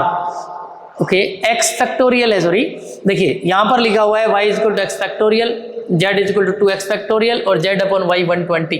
अब मैं आपसे एक बात बताऊं कि जब इस क्वेश्चन को मैंने सोल्व किया तब मैंने x इज इक्वल टू एक बार कंसीडर कीजिए 3, तो y इज इक्वल टू हो गया 3 फैक्टोरियल, और z इज इक्वल टू हो गया 6 फैक्टोरियल। जब मैंने z अपॉन y किया तो z कितना होता है 6 फैक्टोरियल और ये 3 फैक्टोरियल। देखिए 6 into 5 into 4 into 3 factorial upon 3 factorial, ये कैंसिल हो गया, ये आ गया 120, यानी यहाँ पे कंसीडर हो गया 120, यहाँ पे प्रूफ हो गया। अब हमसे पूछा गया है then what is the value of 3x factorial. 3x factorial, x की वैल्यू हमने 3 रखी, तो 3x फैक्टोरियल का मतलब क्या हो गया, यहाँ पे हो गया 9 फैक्टोरियल, और 9 फैक्टोरियल की जो वैल्यू आएगी दोस्तों वो आएगी 9 फैक्टोरियल की वैल्यू कैसे निकालेंगे, 9 इंटू 8 इंटू 7 6 5 4 3 2 1, ये सब मल्टीप्लाई करेंगे तो आपके पास जो पर्टिकुलर आंसर आएगा वो आएगा ए। अब आते हैं क्वेश्चन नंबर 74। क्वेश्चन नंबर 74 देखिए दोस्तों, let n be a natural number, the number of consecutive zeros. Consecutive zeros का मतलब क्या होता है दोस्तों, जो जीरोज लगातार हों। Okay, at the end of the expansion of n factorial is exactly 2, how many values of n are possible. देखिए आपको मैं बताता हूँ कि नंबर ऑफ जीरोज एंड में जब हम निकालते हैं तो इसमें नंबर ऑफ जीरोज कैसे बनते हैं, 2 का एक्सपोनेंट और 5 का एक्सपोनेंट यदि आप निकालते हैं, पेयर ऑफ दीज निकाल लेते हैं तो इनसे नंबर ऑफ जीरोज निकाल सकते हैं। तो यहाँ पे जो पॉसिबल आएगी वो आएगी मोर देन 5। आइए क्वेश्चन नंबर 75 पे। 75 नंबर क्वेश्चन भी आप छोटा सा क्वेश्चन है बट बहुत बच्चों ने इसमें माइनर करेक्शन किया है। तो इस देखिए, if this one and this one are in AP. AP का कंसेप्ट आपको पता है, एपी कंसेप्ट है एबीसी, जब एपी में होते हैं तो यानी कि 2b बराबर क्या होगा a plus c. In the similar way इनको रखिएगा, यानी कि 2 times of 10 plus log 10 base y is equal to 10 plus log 10 base x plus, आप देखिएगा ये 10 प्लस log 10 बेस z। जब आप इनको अप्लाई करेंगे तो यहाँ पे आपके पास जो स्टेटमेंट आएगा इनसे रिलेटेड जो भी दे रखा है इससे रिलेटेड आएगा सेकंड। तो इस क्वेश्चन को आप इस तरीके से सोल्व करते हैं, इस क्वेश्चन को आप इस तरीके से सोल्व करते हैं। आगे देखिए क्या एक 76 नंबर क्वेश्चन है। 76 नंबर क्वेश्चन में क्या है, how many terms of the series. हाँ, ये कह सकते हैं कि ये जो क्वेश्चन है ये बहुत अच्छा क्वेश्चन आया है। इस क्वेश्चन को पहली बार देखते ही किसी बच्चे ने बहुत जल्दी सोल्व कर दिया होगा। ये इतना पॉसिबिलिटी नहीं है क्योंकि इस क्वेश्चन में बहुत ज़्यादा घुमा है। नॉर्मली हम लोग क्या करते हैं, या तो डेसिमल नंबर्स का सॉल्यूशन देखते हैं या फिर बाइनरी नंबर्स का सॉल्यूशन देखते हैं, या तो बाइनरी टू डेसिमल आता है या डेसिमल टू बाइनरी। इस बार जो क्वेश्चन दिया है ये कि amount to sum equal to इस ये होगा, और ये कह रहा है हाउ मेनी टर्म्स, ये क्या होंगी। जब हमने सोल्व किया फिर उसको बाइनरी में जब कन्वर्ट किया तो इसका आंसर आ गया डी। तो आगे दोस्तों देखिए 76 जो नंबर क्वेश्चन है। अब आपके सामने अगले क्वेश्चन के लिए आ रहे हैं हमारे जो मैथमेटिक्स के जो सर हैं प्रमोद सर, आपको अगले क्वेश्चन। काफी लंबा टाइम हो गया सर हमें। हाँ, तो अभी जी सर काफी लंबा टाइम, आपको भी बहुत इंतजार हो गया। अब हम आपको आंसर्स बता रहे हैं जल्दी। जी sir 76 number question. 70 how many terms are identical in the two APs. Two APs आपको अलग अलग एपीज दे रखी है and up to 10 terms and this is up to 75 term. ये बोल रहा है कि आइडेंटिकल टर्म्स कितने होंगे। तो जैसे ही आप इसको सोल्व करोगे इसका आंसर आपको मिलने वाला है 37। जी सर, इसका आंसर जो आपके पास आएगा वो आएगा 37। ठीक है, इस क्वेश्चन को आप ध्यान से देखिएगा। नेक्स्ट क्वेश्चन जो है 78, वो जो आपको एक अल्फा दिया हुआ है वो एक्चुअल में अल्फा है बट उसका मीनिंग निकलता है ओमेगा। ओमेगा की वैल्यू है, और जैसे ही आप अल्फा की जगह ओमेगा पुट करोगे तो जी सर आपके पास आंसर निकल के आएगा सर, यहाँ पे आएगा 0 आंसर आएगा। यहाँ पे बी नहीं है, सी आएगा, 0 आएगा आंसर। जी सर आगे बढ़िए। नेक्स्ट क्वेश्चन बोल रहा हूँ what is the reminder when 5 की पावर 99 इज डिवाइडेड बाय 13। इसकी जनरल मैथ्स में बड़ी शॉर्ट ट्रिक होती है और उस शॉर्ट ट्रिक को यूज करके हम इसको सोल्व करेंगे तो आंसर जो मिलेगा। जी सर इसका आंसर आएगा 8। ठीक है, आप इसको जनरल अर्थमेटिक के रूल से भी कर सकते हैं। जी सर आगे बढ़िएगा। नेक्स्ट क्वेश्चन है what is the value of determinant of the inverse of the matrices. बड़ा ही सिंपल क्वेश्चन था, इसका इनवर्स जो मिलेगा उसका डिटरमिनेंट फाइंड आउट करना था। तो और उसका जो इनवर्स जो आएगा सर वो आएगा 1/2। अगला क्वेश्चन देखिएगा, विच one of the following is the perpendicular form the straight line इस लाइन के साथ परपेंडिकुलर कौन सी है, तो बड़ा ही बेसिक सा कॉन्सेप्ट आपने m1 into m2 equals to -1 use किया होगा और उससे आपको परपेंडिकुलर लाइन मालूम चल m1 m2 स्लोप को आप प्रोडक्ट करेंगे -1 आ जाएगा और आपका आंसर आ जाएगा इसमें सी। जी सर नेक्स्ट। इसके बाद में 82 नंबर क्वेश्चन बोल रहा है, if the vertices b and d of the square ABCD are first and second respectively, then what is the area of the square. A और बी और डी जो है उसके पॉइंट दे रखे हैं और उस स्क्वायर का एरिया, इट मींस आप डायगोनल फाइंड कर सकते हो और डायगोनल बेसिक की हेल्प से जो बेसिक प्रॉपर्टी है वहां से भी आप जी सर इसका आंसर आ जाएगा आपके 4 स्क्वायर यूनिट। ठीक है, अगला क्वेश्चन देखिए सर 83। नेक्स्ट क्वेश्चन है, what is the angle of sine theta if the theta acute angle between the lines whose equations first and second, दो इक्वेशन है तो आप फर्स्ट इक्वेशन और सेकंड इक्वेशन के स्लोप फाइंड करोगे m1 और m2 और जी फिर सर फॉर्मूला इसके बाद जो आपका आंसर आएगा वो आ जाएगा 1/√2। जी सर नेक्स्ट।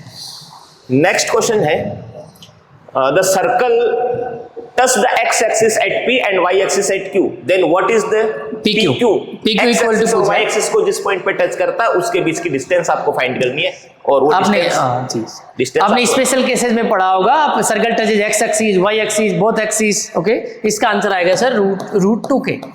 जी सर नेक्स्ट।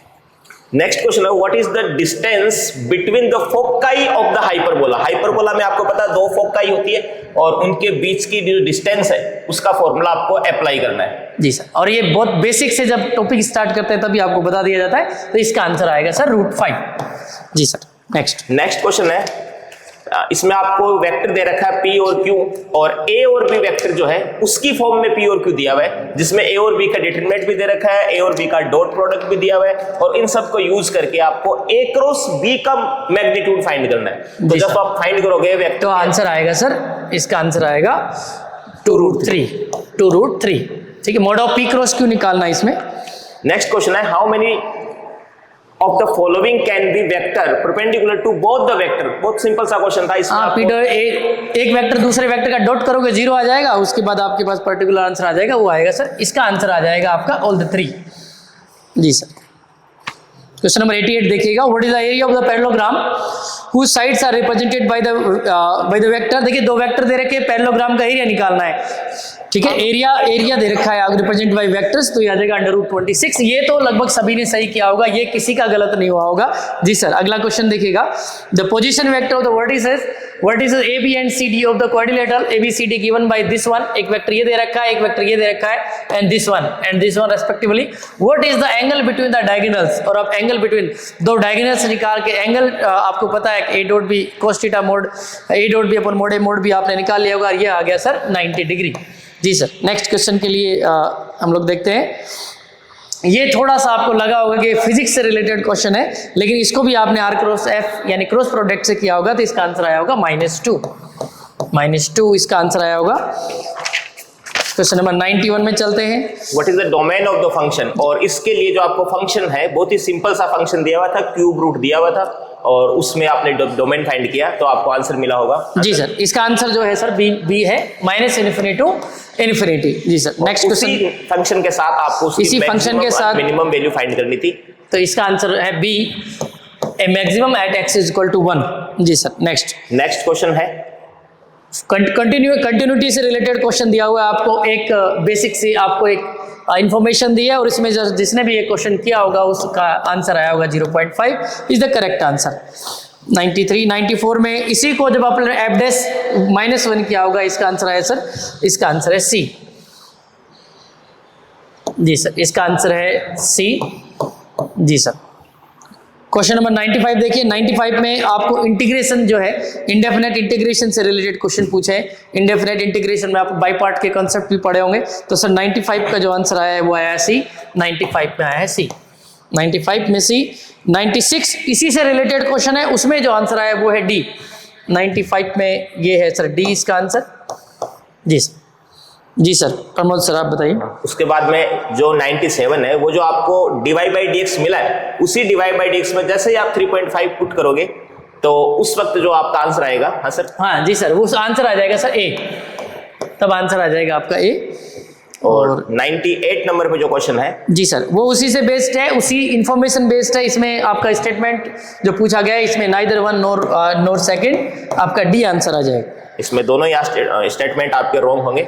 जी सर। और नेक्स्ट क्वेश्चन फिर एक स्टेटमेंट और बहुत बेसिक सा अपनी नॉर्मल बुक्स जो चलती है उस बुक्स में यह फंक्शन हाँ। मिलता है और उस फंक्शन के कंपोजिशन से क्वेश्चन आया है। Composition। और 4 टाइम्स इट मींस 5 टाइम्स आपको कंपोजिट करके और फिर उसमें 0 पुट करना है। फंक्शन ऑफ फंक्शंस की वैल्यू पूछिए तो इसका आंसर आ गया ए, जी। 99 क्वेश्चन अब आपका शतक लगने वाला है। हम लोगों ने जितनी सटीक आंसर की बनाई है आप उस पर बिलीव करें। और अगला जो 100 क्वेश्चन है, 100 number which the inverse of the function, inverse जब आपने उसका निकाला होगा तो उसका आंसर आया होगा आपका डी। जी sir. What is the sum of the binary number, ये बहुत बेसिक क्वेश्चन आया है बाइनरी का सर, ये बहुत बेसिक क्वेश्चन पूछा गया है। जिसको सम आता था अच्छी बात है, लेकिन बाइनरी टू डेसिमल कन्वर्ट करके सम करके फिर बाइनरी में कन्वर्ट यदि किया होगा तो इसका आंसर आया होगा आपके पास ए। 102 set x contains 3 n elements and set y contains 2 n elements and they have n elements in common. How many elements does x minus y?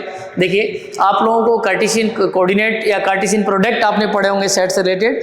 आपने हल्का सा भी इसका कंसेप्ट लगाया तो आपके पास आंसर जो आया है वो आया है 2n²। इसका आंसर है 2n²। क्वेश्चन नंबर 103 पे चलते हैं। 103 जो क्वेश्चन है वो भी आपको how many element does the subset, वो भी सेट से रिलेटेड है। इसमें आंसर आपका आया होगा 15।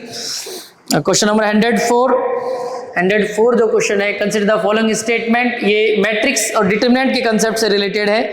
इसमें आपका आंसर आया होगा सर, इसमें आंसर आया है जैसे जिसका भी डी सही है सर, उसका ये क्वेश्चन बिल्कुल सही। 105 एक मैट्रिक्स दे रखी है, सिंगुलरिटी नॉन सिंगुलरिटी के रूल्स आपको पता है, तो इसका आंसर है सर सी।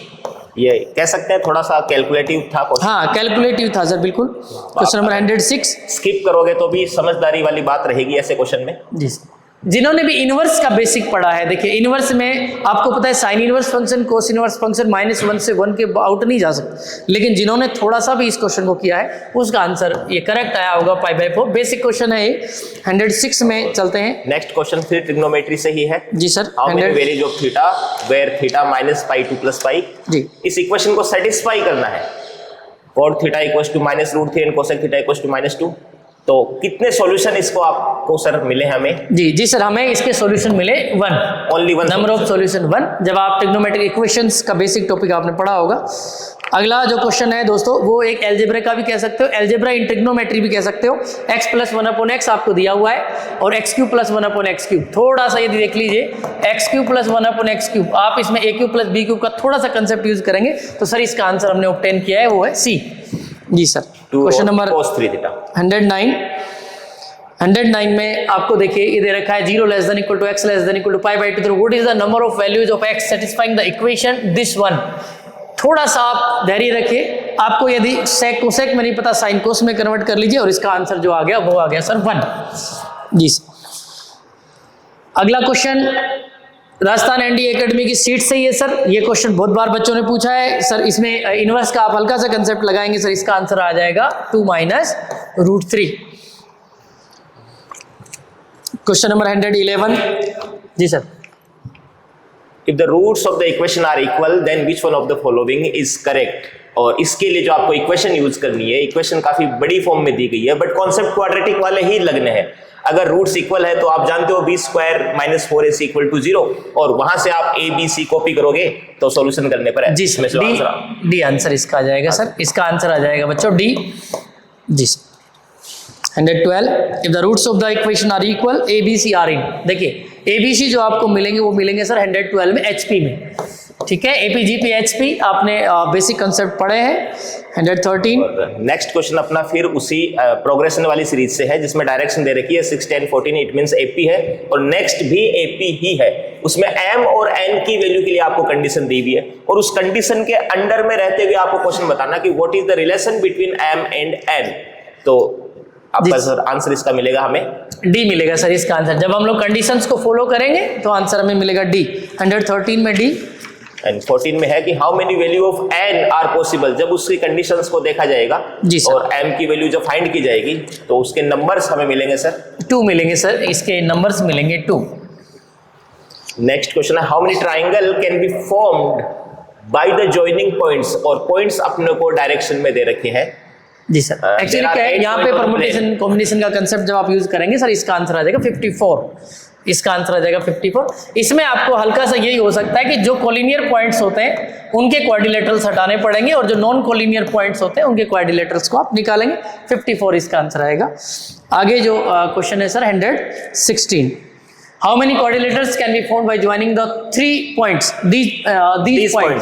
these पॉइंट्स को यूज करके जो भी आएंगे वो आएंगे सर 53 यहाँ पे हमारा आंसर आएगा। और next question again quadratic equation से है, जिसमें 1 और 4 रखेंगे तो आंसर 2 आएगा, और उसके रूट्स में भी एक रूट अपने को गिवन है कि 2 होगा। तो जैसे ही आप एबीसी की फॉर्म में 3 इक्वेशन बनाओगे और उन इक्वेशंस को एलिमिनेट करोगे तो आपको एलिमिनेट करके एबीसी की पर्टिकुलर वैल्यू मिलेगी, और फिर उस वैल्यू से क्वेश्चन पूछना चाह रहा है कि what is the other root आपको मिलने वाला है 3 इसमें मिलेगा, अदर रूट में सर मिलेगा 3, और वो जो एबीसी की वैल्यू है उनका समेशन आपको मिलने वाला है 2। 100 जी बिल्कुल सर, इसका आंसर आ जाएगा अपना 118 में आंसर आएगा बच्चों 2, 118 में 2 आंसर आ जाएगा। एंड नेक्स्ट क्वेश्चन जो है वो एक मैट्रिक्स बेस्ड क्वेश्चन है।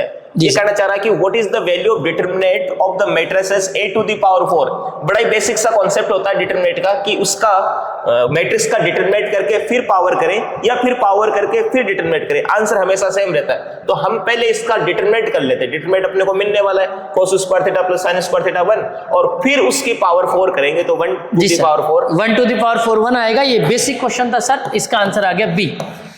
दोस्तों अब लास्ट क्वेश्चन आपके सामने है 120, और 120 नंबर क्वेश्चन सर आप बताइएगा what is adjoint of inverse equal to, adjoint of inverse जब आप निकालेंगे दोस्तों, देखिए सर वही डिटरमिनेंट है, वही डिटरमिनेंट है, एडजॉइंट करना है और फिर इनवर्स करना है। जैसा कि आपको पता है इनवर्स की प्रोसेस में भी एक एडजॉइंट आपको दोबारा करना पड़ता है। तो फर्स्ट टाइम जब आप इसका एडजॉइंट करोगे, फिर जब आप इनवर्स करोगे तो अगेन दोबारा एडजॉइंट करना पड़ेगा, और ऐसा करने से आपको वही मैट्रिक्स सेम, हाँ जी वापस मिल जाएगा, सेम आपको आंसर मिलेगा ए।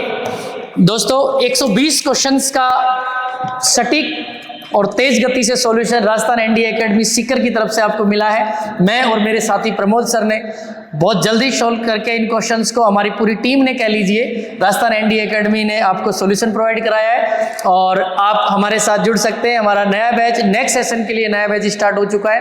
राजस्थान एनडीए एकेडमी विजिट करें, ये सीकर में अवेलेबल है। वेबसाइट पे भी आप राजस्थान एनडीए एकेडमी की वेबसाइट पे जा सकते हैं, और आप हमसे यहाँ मीट कर सकते हैं, आप कैंपस देख सकते हैं। यहाँ पे हॉस्टल में स्टूडेंट्स रहते हैं, बहुत खुश रहते हैं, सारे टीचर्स यहाँ पे अवेलेबल हैं, और हम लोग जो है जितनी कोशिश हो सकती है हमारी उतनी कोशिश करते हैं कि बच्चे का बेस्ट फ्यूचर हो।